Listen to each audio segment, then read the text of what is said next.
আবার করুন। হ্যাঁ, তো এই জায়গাতে এখানে একটা সুইচ এখানে রয়েছে এই খোলার জন্য, ঠিকই এখানে যেমন তেলের গাড়িতে থাকে সেই এমন জায়গাতে পয়েন্টটা রয়েছে। এটা নেওয়ার পরে আপনি রাইট সাইডে আপনি যখনই টার্ন করবেন তখন কিন্তু এটা খুলে যাবে।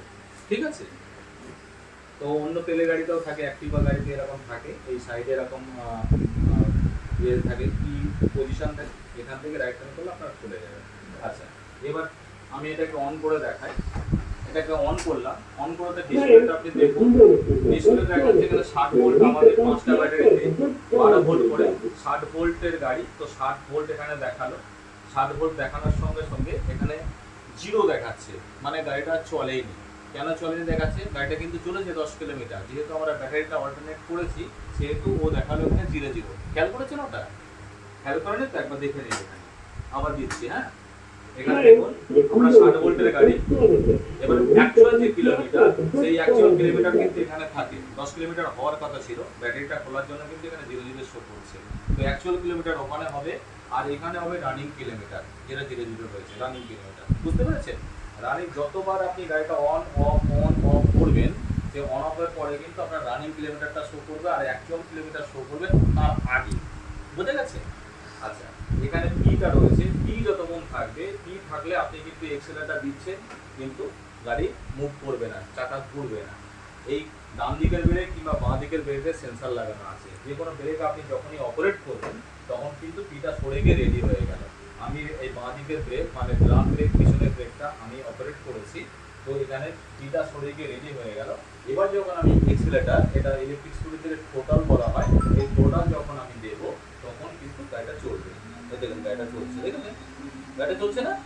চাকাটার দিকে দেখা, গাড়িটা চলছে, চলছে গাড়িটা? হ্যাঁ, গাড়িটা চলছে। আচ্ছা, এটা 1 নাম্বার গিয়ারে রয়েছে, 1 নাম্বার গিয়ারে দিলেই আমার এই স্পিডটা আমরা কিন্তু পাচ্ছি।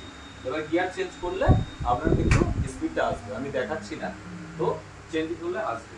আচ্ছা, এখানে 1 নাম্বার গিয়ার আপনি দেখবেন শো করছে। এখানে যখন আপনি 2 নাম্বারে দেবেন এখানে 2 নাম্বার গিয়ার শো করবে, এখানে যখন 3 নাম্বার দেবেন এখানেও কিন্তু 3 নাম্বার শো করবে। বুঝলেন? তাহলে গিয়ার ফাংশনটা বোঝা গেল। আপনি স্পিডটা এখানে দেখলেন, কিলোমিটারটা এখানে বুঝতে পারলেন। এবার ভোল্টেজটা এখানে বলে দিই। ভোল্টেজ যখন আপনি চার্জ দিচ্ছেন, চার্জ দেওয়ার পরে দেখছেন চার্জ কমপ্লিট হয়ে গেছে, এখানে ভোল্টেজ কিন্তু আপনি 67 শো করবে, 67 68 আপনার শো করবে। আপনি যখন চার্জ দিচ্ছেন তখন চার্জ হতে হতে অনেক সময় দেখা যায় 100% যে পয়েন্টটা রয়েছে সেটা হয়তো ব্লিঙ্ক করছে, আপনার অনেকটা সময় লেগে গেছে। তো সেই ক্ষেত্রে কি করে আপনি চার্জিংয়ের পয়েন্টের বোর্ডের সুইচটা অফ করে দেবেন, অফ করে দিয়ে একবার এটাকে অন করে দেখবেন এটা 66 67 হয়েছে কিনা। যদি 66 67 হয়ে থাকে তাহলে আর চার্জের দরকার নেই, চার্জিং পয়েন্টটা আপনি খুলে দিন। ঠিক আছে, খুলে দিন, তাহলে এটা বোঝা গেল। আপনার যখন চার্জ কমে যাবে সেই চার্জ কমার সঙ্গে সঙ্গে কিন্তু আপনি এখানে দেখতে পাবেন এই যে পয়েন্টটা রয়েছে না, 5টা দাগ রয়েছে, দেখা যাচ্ছে বলতে এই 5টা দাগের মধ্যে কিন্তু আপনার দাগগুলো কিন্তু কমতে থাকবে। যখন রিজার্ভে চলে আসবে, রিজার্ভে যখন চলে আসবে এখানে দেখবেন 55 হয়ে গেছে ভোল্টেজ, ভোল্টেজ 55 হওয়ার সঙ্গে সঙ্গে এই লাস্টের তারটা দেখবেন রেড হয়ে গেছে, তখন আপনি দেখতে পাবেন যে লাস্টের রেড হয়ে গেছে। রেড হয়ে যাওয়ার পরে আপনি দেখছেন বাড়িতে যেহেতু আমার 5 কিলোমিটার দূরে রয়েছে, আপনি 1 নাম্বার গিয়ারে আপনি ধীরে ধীরে গাড়িতে যান, আপনি চলে যেতে পারবেন। আর যদিও আপনার মনে হয় যে একদম চার্জ শেষ হয়ে গেছে, গাড়িটাকে অফ করবেন। এই গাড়ির মধ্যে স্মার্ট কন্ট্রোলার আছে, এ অবজার্ভ করে রাখে ব্যাটারি ক্যাপাসিটিকে। আপনি তারপরে একবার অন করবেন, আরও 5 কিলোমিটার আপনি ব্যাকআপ পাবেন। সেই ফিচার্সটা শুধু ইয়াকুজা কোম্পানির স্কুটির মধ্যেই রয়েছে, অন্য কোনো কোম্পানির স্কুটির মধ্যে এই সিস্টেমটা প্রোভাইড করা হয় না। তার সঙ্গে গাড়িটার মধ্যে রয়েছে স্পিকার, গাড়িটার মধ্যে রয়েছে ব্লুটুথ, গাড়িটার সঙ্গে আপনি ইউটিউব কানেকশন করাতে পারবেন। এর সঙ্গে রয়েছে অ্যাপ্লিকেশান, যে অ্যাপ্লিকেশনের মাধ্যমে আপনি গাড়িতে কতটুকু চার্জ আছে, কত কিলোমিটার চলেছে, কত কিলোমিটার যাবে, নেভিগেশন, এই জিনিসগুলো কিন্তু আপনি এর মধ্যে পাবেন। তাছাড়াও আরেকটা রয়েছে ফল্ট ফাইন্ডিং। এই যে ডিসপ্লেটা রয়েছে, কোনো রকম প্রবলেম যদি হয় কাউকে জিজ্ঞেস করা লাগবে না। এই ডিসপ্লের মধ্যে সার্কিটের যা সম্বন্ধিত যা প্রবলেমগুলো এখানে কিন্তু রেড এন্ট্রি হয়ে থাকে এখানে, তাহলে রেড এন্ট্রি সিম্বল থাকে, সেখান থেকে আমরা বুঝতে পারবো যে এই প্রবলেমটা এই গাড়ির মধ্যে হয়েছে, যেটা কিন্তু অন্য কোনো কোম্পানি প্রোভাইড করে না, শুধু ইয়াকুজা কোম্পানি প্রোভাইড করে। আর আপনি ব্লুটুথের সঙ্গে কানেকশন করে ইউটিউবের মাধ্যমে আপনি পড়াশোনা রিলেটেড কিংবা গান আপনি কিন্তু এই স্পিকারের মাধ্যমে আপনি শুনতে পাবেন, যেটা এ প্রোভাইড করে। এটা করতে গেলে কি করতে হবে সেটা আপনাদেরকে আমি বলছি, ভালো করে শুনে নিন। আমি একটা অ্যাপ্লিকেশন আপনাদেরকে দেব, অ্যাপ্লিকেশনটা ডাউনলোড করে ওটাকে লগ ইন করে নেবেন। লগ ইন করে নিয়ে আপনার ফোনটার ব্লুটুথটা অন করবেন, করে সিটের ওপরে রাখবেন। চাবি বন্ধ আছে, সিটের ওপরে আপনার ফোনটা রাখলেন ব্লুটুথটা অন করে। সেই মুহূর্তে আপনি কি করবেন, এক্সেলেটরটা পুরো দেবেন। এক্সেলেটরটা পুরো দেওয়ার পরে চাবিটাকে অন করবেন। তাহলে ডিসপ্লেতে কি হবে, 12খানা নাম্বার আসবে। ওই 12খানা নাম্বার আপনার মোবাইলের সঙ্গে কানেকশন হবে, আর পেয়ারের অপশান থাকবে, পেয়ারটা করবে। পেয়ারটা করে দেওয়ার সঙ্গে সঙ্গে আপনার মেসেজ যাবে, ব্লুটুথ ইজ কানেক্টেড বলে মেসেজটা আসবে। সেই সময় আপনি এটাকে ছেড়ে দিলেন আর চাবিটাকে অফ করে দিলেন। অফ করে দেওয়ার পরে চাবিটা আপনি বার করে নিতে পারেন। এবার মোবাইলের মাধ্যমে কিন্তু আপনি ওই অন অফ ওটা করতে পারবেন। যে কথাটা বলছে সেই কথাটা যদি আপনার মিউট করতে হয়, ওখানে মিউটের অপশান থাকে, আপনি মিউট করে দেবেন ওটা। বাকি আপনার ইন্ডিকেটারের আওয়াজটা আপনি পাবেন, গানের আওয়াজটা আপনি শুনতে পাবেন। বুঝতে পেরেছেন? তো অবশ্যই খেয়াল রাখবেন যখন এই মানে কমপ্লিট প্রসেসটা আপনি করবেন, অবশ্যই সেফটি প্রিকশনের জন্য ডবল স্ট্যান্ডে থাকা গাড়িটা অবশ্যই দরকার। গাড়িটা কিন্তু ডবল স্ট্যান্ডে থাকে, ঠিক আছে? বাই মিস্টেক কিছু যদি হয়ে যায় তাহলে ডবল স্ট্যান্ড না থাকলে গাড়িটা পড়ে যেতে পারে, তো ডবল স্ট্যান্ডে রাখবে। তাহলে এটা বোঝা গেল। তো আর বাকি যে জিনিসগুলো আছে সেই জিনিসগুলো আমি দেখিয়ে দিই গাড়িটাকে অন করে। আচ্ছা, এটা অন করলাম। আমি এই সুইচের সম্বন্ধে আপনাকে বলেছিলাম, তাই তো? 1 2 3টা বলেছিলাম, কিটা কি করে যাবে সেটা বললাম। যে কোনো ব্রেক একটা অপারেট করে দেবেন। এটা ফ্রন্ট ব্রেক ডিস্ক, ফ্রন্টে রয়েছে ডিস্ক ব্রেক আর পিছনে রয়েছে ড্রাম ব্রেক। তো পিছনের ব্রেকটা এটা, আপনারা যখন নতুন যারা কেউ গাড়ি চালাচ্ছেন সেই ক্ষেত্রে ব্রেক টিপার কিন্তু একটা প্রসেস আমি বলে দিই। এটা হলো পিছনের ব্রেক, বাঁ দিকেরটা। বাঁ দিকেরটা টিপবেন, টেপার ঠিক 1 2 সেকেন্ড পরে ডান দিকেরটা টিপবেন। তাহলে গাড়িটা কোনো সময় স্পিড করবে না কিংবা সামনে ঝুঁকে যাওয়ার সম্ভাবনা থাকবে না। অনেকে কি করে সামনের ব্রেকটা আগে টেপে পিছনের ব্রেকটা টেপেই না, সেই ক্ষেত্রে কিন্তু গাড়ির সামনে এগিয়ে গিয়ে পড়ে যেতে পারে।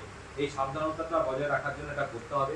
গাড়িতে একটা সিম্বল এসছে, গাড়ি যেহেতু আমরা নাড়াচাড়া করছি, গাড়িতে একটা সিম্বল এসছে, যে সিম্বলের সম্বন্ধে আমার বলা হয়নি।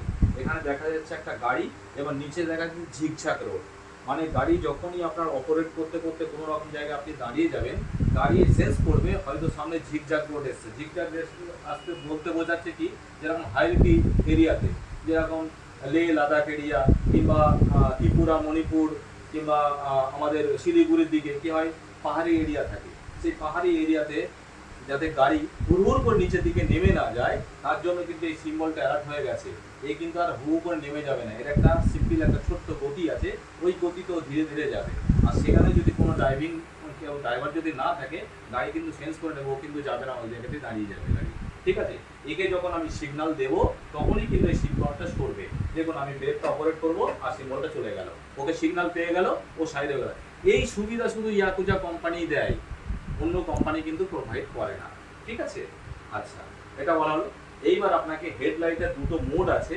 ফার্স্ট মোড যখনই আমি দেবো, ডিএলআর লাইটগুলো জ্বলছে, আপনি এদিকে যান একবার দেখতে পাবেন ডিএলআর লাইটগুলো জ্বলছে। ফার্স্ট মোডে ডিএলআর লাইট জ্বলবে। আর সেকেন্ড মোড যখনই আমি দেবো তখন কিন্তু হেডলাইটটা জ্বলছে। আর হেডলাইট জ্বলছে, এখানে আছে আমাদের আপার ডিপারের সুইচ। দাদা দেখুন এদিকে, এটা আপার ডিপারের সুইচ। আপার ডিপার যখনই দেবো এটা কিন্তু আপার ডিপারটা করবে। ঠিক আছে?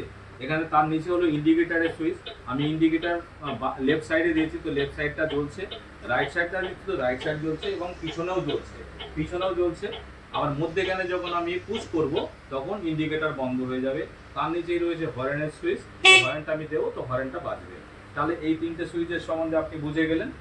আর এদিকে হেডলাইটের সুইচের সম্বন্ধেও আপনি বুঝে গেলেন। ঠিক আছে? এইবার আপনার যেটা আরেকটা বোঝার জিনিস, বড় গাড়ি অনেকের অসুবিধা হয়, পিছনে দিয়ে আমি সামনের দিকে বসে আছি, একটুখানি ব্যাক করতে পিছনে রিভার্সের ব্যাপার থাকে। তো এই গাড়িতে রিভার্সের একটা পুশ বাটন রয়েছে। এই পুশ বাটনটা আপনি যখন চিপে ধরে রাখবেন তো এখানে আর এর একটা সিম্বল আসবে। এই সিম্বল চেপে ধরে থাকা অবস্থাতে আপনি এক্সিলারেটরটাকে দেবেন। এক্সিলারেটর যখনই দেবেন গাড়ি দেখুন পিছনের দিকে ঘুরছে, ঘুরছে না পিছনের দিকে? হ্যাঁ। এবার আপনার পিছনের দিকে কাজ মিটলো, আপনি এটাকে ছেড়ে দিলেন, আবারও ইনিশিয়ালি পজিশনে চলে আসলো। তাহলে গাড়ি পিছনেও যাচ্ছে, তাই তো? আচ্ছা, তাহলে এই মতো অবস্থাতে আপনার বোঝা মোটামুটি কমপ্লিট হলো। এবার গাড়িটাকে আমি অফ করি। গাড়িটাকে অফ করার পরে আপনাকে দেখাচ্ছি এটা এনএমসি কার্ড। এই এনএমসি কার্ডের মাধ্যমে আমরা কিভাবে গাড়িটাকে স্টার্ট করব।